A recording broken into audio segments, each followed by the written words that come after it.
आमचे जेवढे पीडित लोक आहेत, कोणाचे प्लॉट बळकावलेले आहेत, कोणाच्या जमिनी बळकावलेल्या आहेत, कोणाच्या मालमत्तेवर आरक्षण टाकलेले आहे, कोणावर खोटे गुन्हे दाखल केलेले आहेत, असे विविध अन्याय अत्याचारमुळे लोक आमचे त्रस्त झालेले आहेत. आम्ही प्रत्येक पार्टीकडे गेलो, प्रत्येक नेत्याकडे गेलो, पण आमचं ऐकायला कोणीच तयार नाही.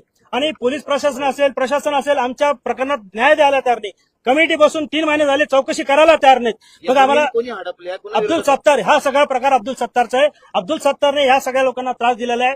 त्यांच्या मालमत्तेवर बळजबरी ताबे केलेले आहेत. आज त्याचा जो मेडिकल कॉलेज बनतोय सिल्लोडमध्ये, हॉस्पिटल आणि मेडिकल कॉलेज, ती जमीन त्याने बळकावलेली आहे.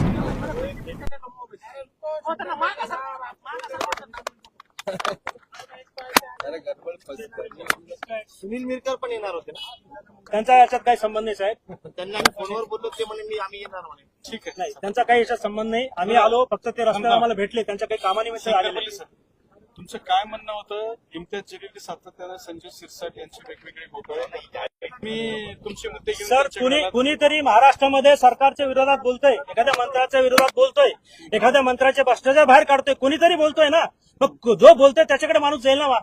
जर कोणी बोलत नसेल, निवेदन घेऊन इथं आला होता. आम्ही आमचे जेवढे पीडित लोक आहेत, कोणाचे प्लॉट बळकावलेले आहेत, कोणाच्या जमिनी बळकावलेल्या आहेत, कोणाच्या मालमत्तेवर आरक्षण टाकलेले आहे, कोणावर खोटे गुन्हे दाखल केलेले आहेत, असे विविध अन्याय अत्याचारमुळे लोक आमचे त्रस्त झालेले आहेत. आम्ही प्रत्येक पार्टीकडे गेलो, प्रत्येक नेत्याकडे गेलो, पण आमचं ऐकायला कोणीच तयार नाही.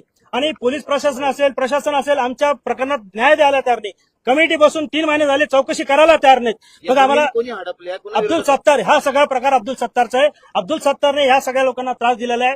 त्यांच्या मालमत्तेवर बळजबरी ताबे केलेले आहेत. आज त्याचा जो मेडिकल कॉलेज बनतोय सिल्लोडमध्ये, हॉस्पिटल आणि मेडिकल कॉलेज, ती जमीन त्याने बळकावलेली आहे. दुसरं असं की आता संजय शिरसाट यांचे समर्थक असा आरोप करतात इम्तियाज जलील यांच्यावरती की इम्तियाज जलील हे अब्दुल सत्तार यांच्या पाठिंब्यावरती त्यांच्या विरोधामध्ये. साहेब, मी राजकारणामध्ये जाऊ इच्छित नाही. त्यांचं काय असेल मला माहित नाही, पण मला असं वाटतंय की एकमेव व्यक्ती आहे जे संसदमध्ये अभ्यासू वृत्तीने बोलत होते.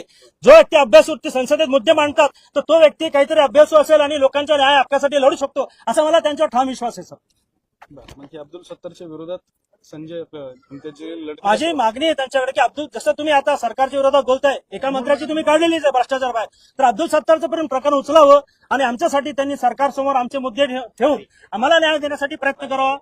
कुठले कुठले घोटाळे आहेत सत्तारांचे?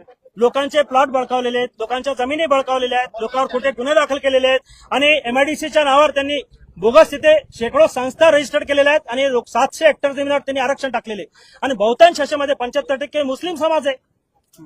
आणि हा समाज जवळपास 5 वर्षापासून माझ्यासोबत आहे.